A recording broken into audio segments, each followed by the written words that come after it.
Welcome everyone.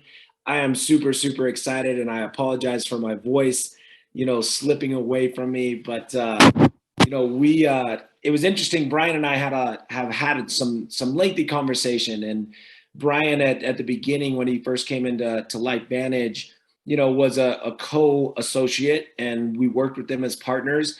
But he and I have become great friends, and I consider him a really close friends. We were able to bring in the new year together with him and his beautiful family and his wife.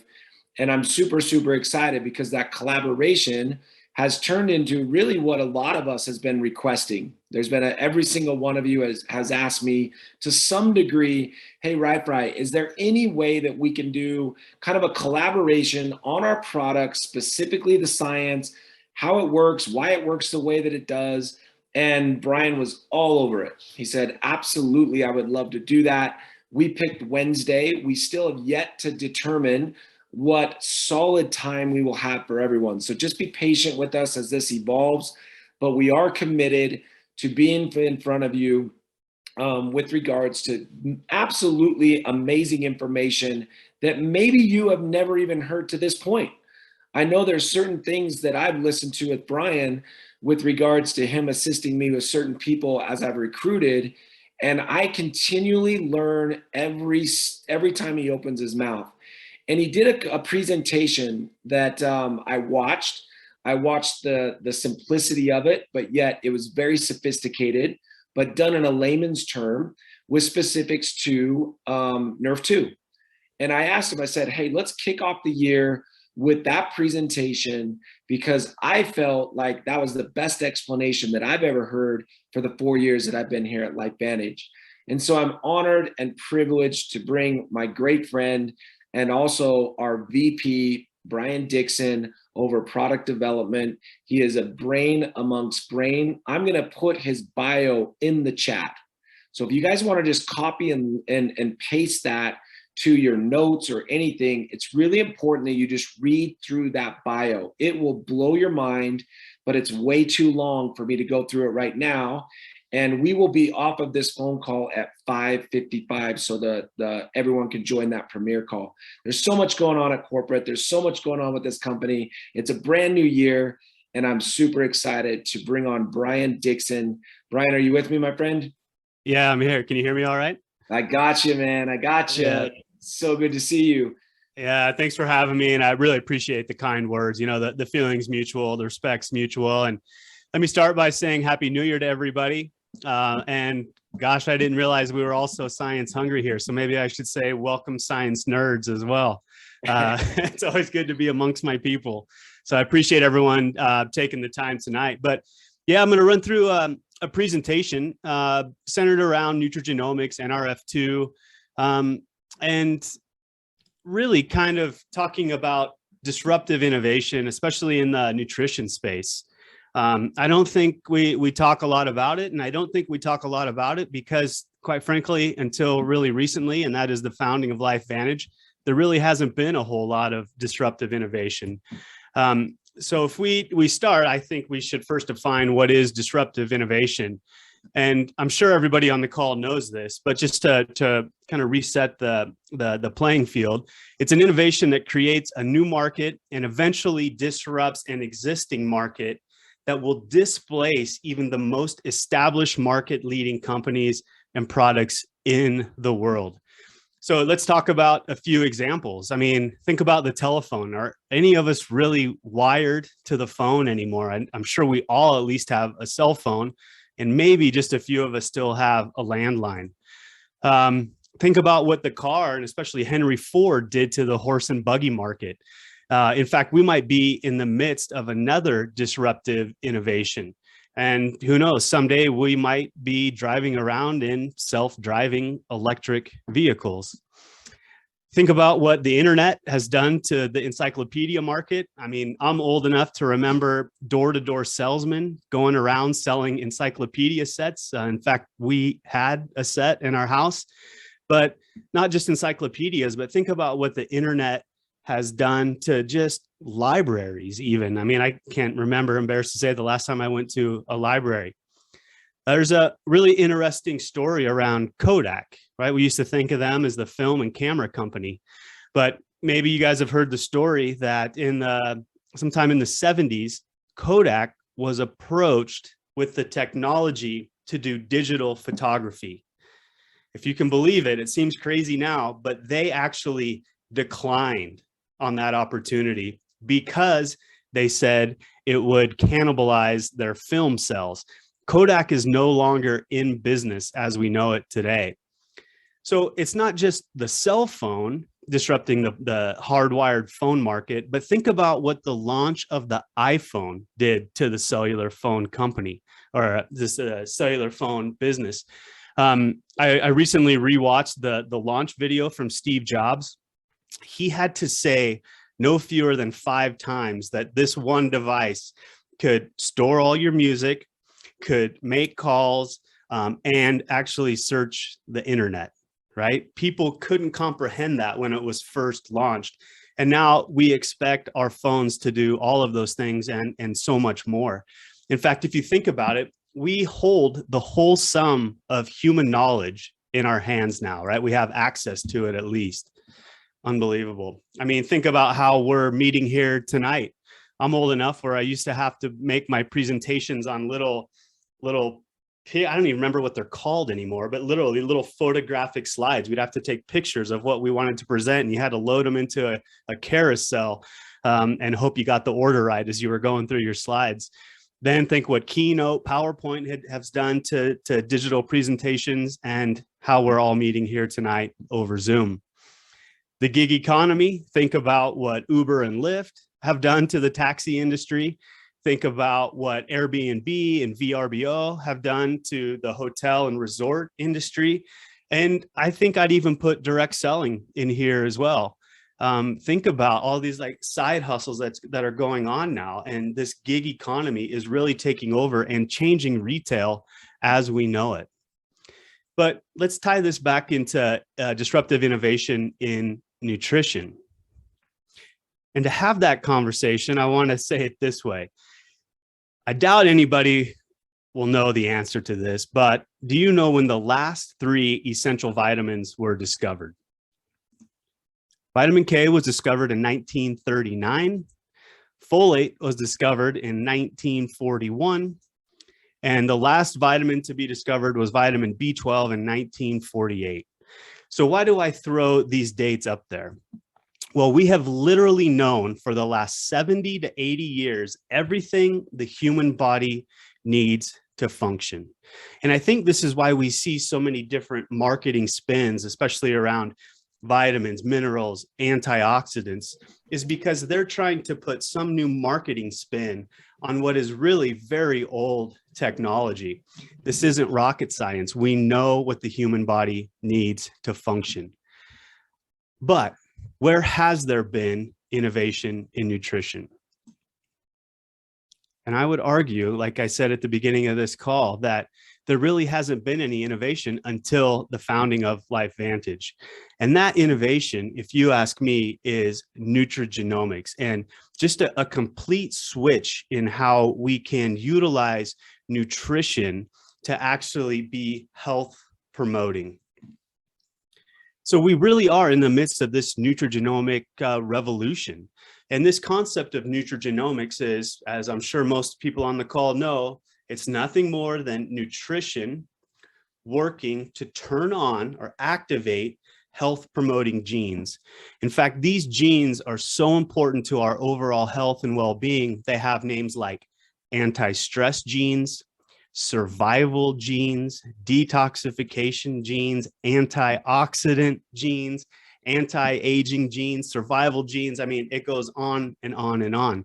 So just to illustrate how important this capacity that's inside of almost every single cell inside of our bodies possesses. So to talk about nutrigenomics, we also have to talk about a couple of other things, and that is cell signaling, right? Which is nothing more than the cell's communication network. So there's a whole lot of signals bouncing around inside of the cell that's really coordinating this function. And by doing that, what tends to happen through these cell signaling pathways are genes, these especially health promoting genes, get activated and they can go on and do their health promoting roles inside of the cell. So to take this one step further and to illustrate how important the cellular communication and this gene activation is, I want to start by asking you a question, and that is, do we need a brain to be intelligent? Is it this 3-pound organ that's sitting on top of our shoulders, the place where intelligence resides? Or might intelligence exist in a different format? So I obviously love definitions, but the definition of intelligence is that ability to learn or understand things. And I think it's this first part of the definition that we traditionally think of intelligence as being. It's that kid that was really smart in school, went to a good college, and then went on to get that really prestigious 9-to-5 job at some big corporation. But what's intriguing to me is the second part of this definition. And a form of intelligence is the ability to deal with new or difficult situations. So let's look at some examples around nature and see if we can't find where intelligence is living. Bacteria is an interesting example. Bacteria have been unbelievably successful on the face of this earth, okay?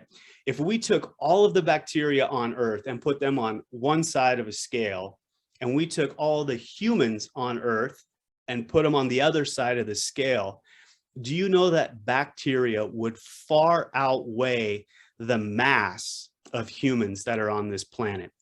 Bacteria are very simple, single-celled organisms, and they very clearly do not have a brain, but yet have been more successful on this earth than we have. If I put a seed in the ground, how do those roots know to grow down and those leaves know to grow up to the sun? Ants, how do they know to follow trails to find food and water and then also find their way back to the nest?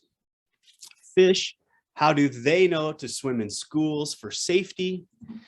Dogs, how do they know how to fetch? So you can see we're kind of working our way up the food chain. Dogs still a very primitive brain, but how do they know how to fetch? Most mammals can get up and walk just minutes after they're born. So would we say that a horse is smarter than a human? Think about some examples inside of ourselves, right? If I get a little paper cut on my finger, do I have to think about that wound healing, or does it just happen on its own? You know, wound healing is actually a really interesting, very stepwise process inside of our bodies that is just happening. Think about yourself sitting here this evening. Are you thinking about the blood flowing through your veins? Are you thinking about all the different signals and inputs that your nerves are communicating to your brain? Are you thinking about your breath or digesting the last meal that you ate? If you were fortunate enough today to get a workout in, are you thinking about those bones being remodeled to build back stronger? Are you thinking about those muscles remodeling so they're getting stronger? Or are those things just happening? So I'll ask you again, do we need a brain to be intelligent, or might intelligence live outside of this organ on top of our shoulders? But if we go back and look at all those examples across biology, I'll ask the question, what did everything have in common? What would you call it? Would you call it luck, skill, adaptation? Maybe we're getting a little bit closer.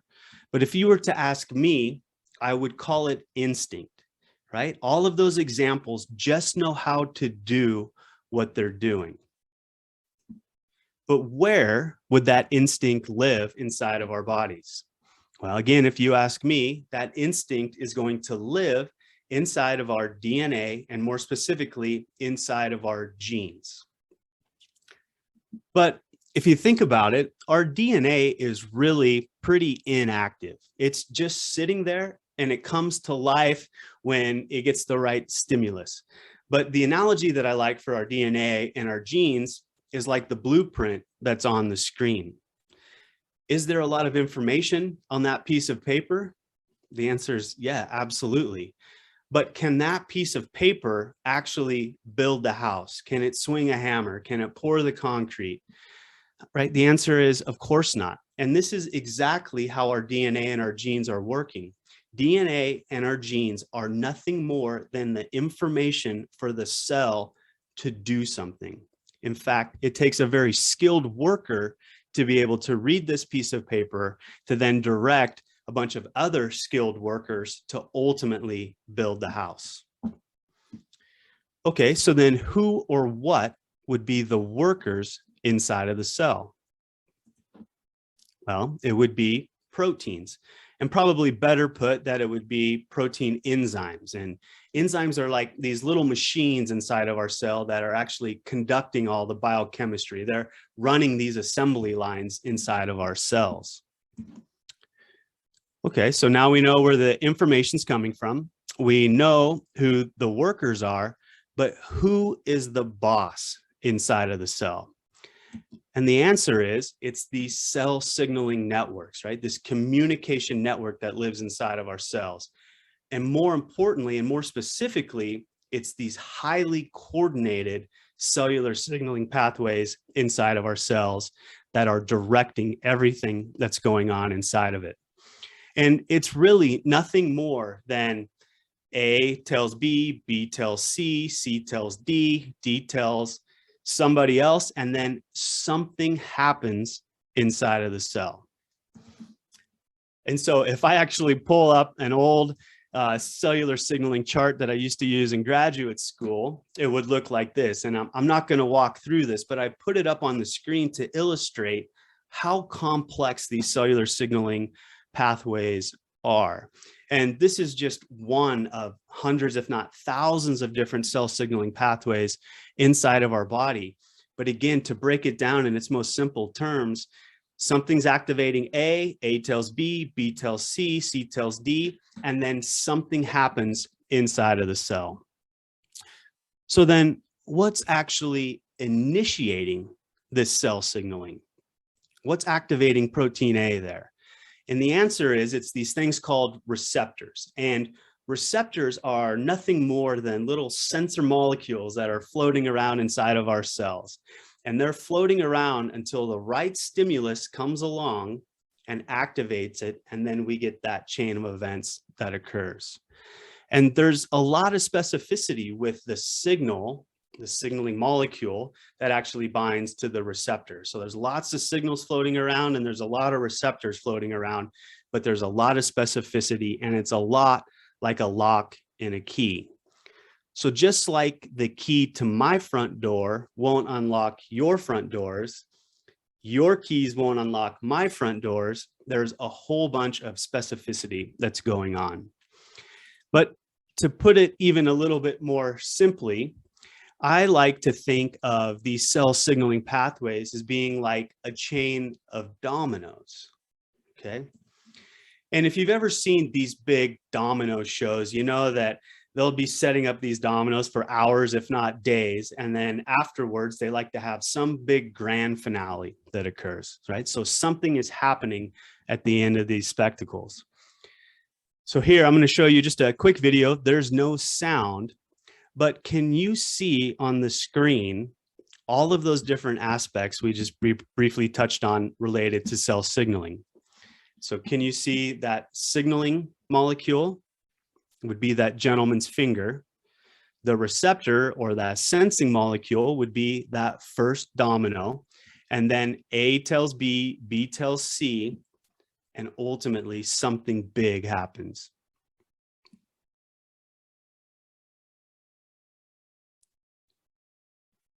So if you think about it, a relatively small input was responsible to ultimately knock down all of those dominoes.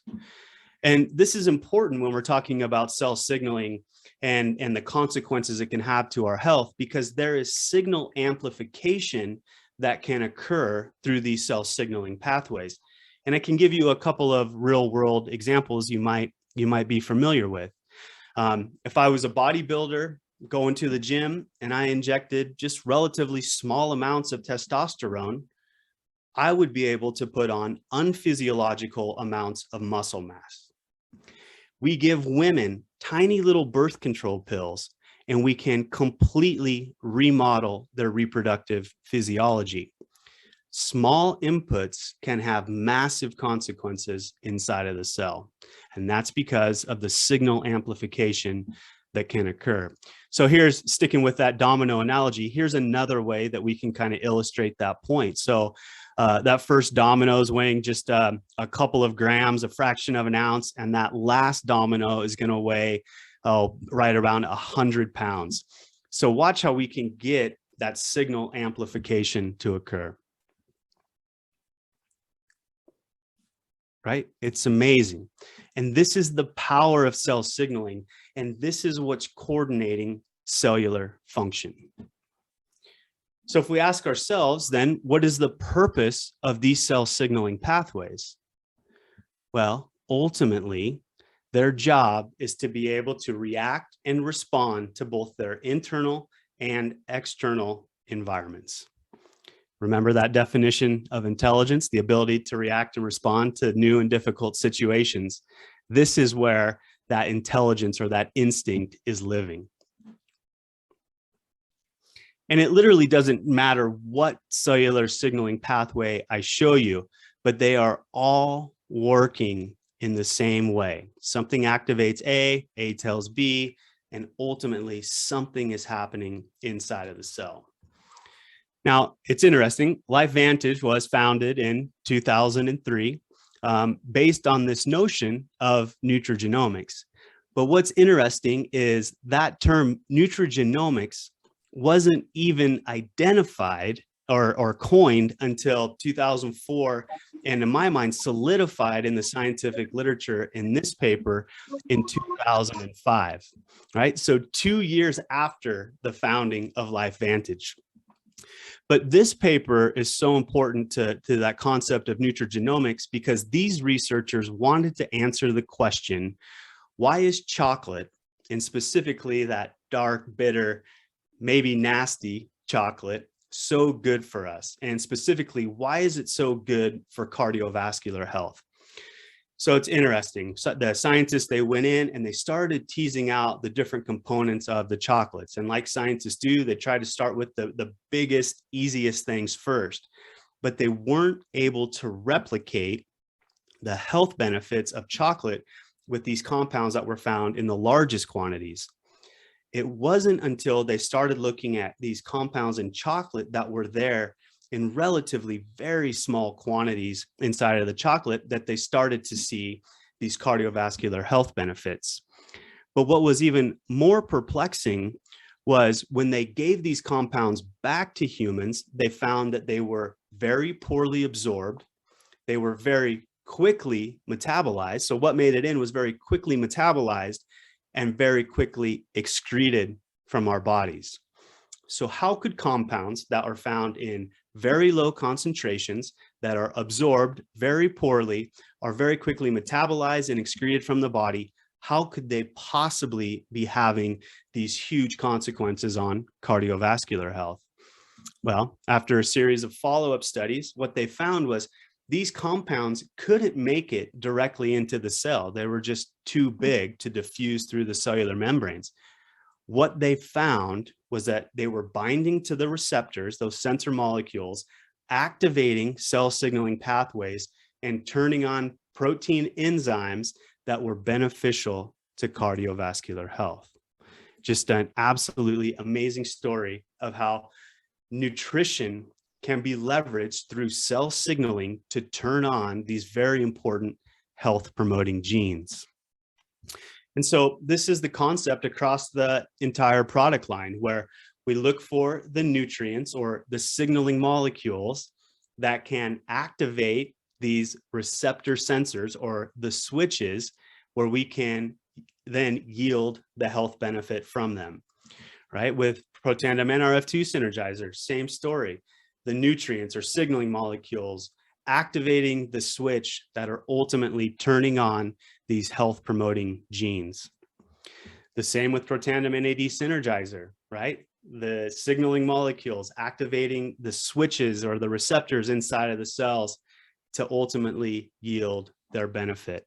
And so this is that concept of nutrigenomics that's woven throughout our entire product line, whether it's our hair care and skin care, whether it's our gut health products, whether it's our brain health or nootropic products. This concept of nutrigenomics is woven in to the entire product line and the products that I've shown and many others that I haven't shown. And so this is exactly how LifeVantage has been the pioneer and disrupting in human nutrition. And it's through this concept of nutrigenomics and unlocking this health potential that all of our cells contain. And exactly why we say, flip the switch, feel better, do more.